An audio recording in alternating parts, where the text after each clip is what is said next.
Us agradaria saber com van triar carrera i universitat els estudiants d'aquest curs? Ho veiem. Va costar triar la carrera que volíeu fer? No molt, ho tenia bastant clar des de l'ESO. Vaig tenir un problema de genoll, vaig anar a rehabilitació i ja vaig dir fisio.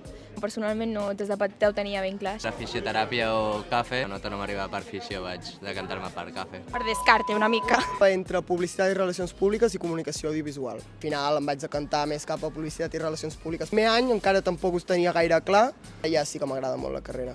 Veu anar a Salut de l'Ensenyament, portes obertes i creieu que us va ajudar? Sí, em va ajudar a veure les opcions que hi havia. Jo sí que vaig anar al Saló de l'Ensenyament, va anar molt bé, la veritat. Vaig anar per veure les de cafè que n'hi havia, però sí que em va servir a mi, per decidir una mica on volia anar. Vam vindre aquí a les portes obertes i ens va acabar d'agradar la universitat. I ens va donar com idea a quina universitat anar i quina carrera fer més o menys. Coses que creus que són importants a l'hora de triar universitat.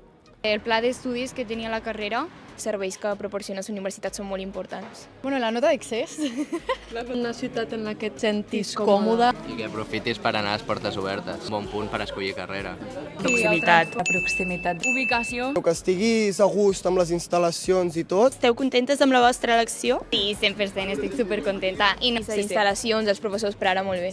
Sí, molt. Contentes. Sí? Quart, ja. Estem ja a l'últim. M'ho estic passant bastant bé per ara.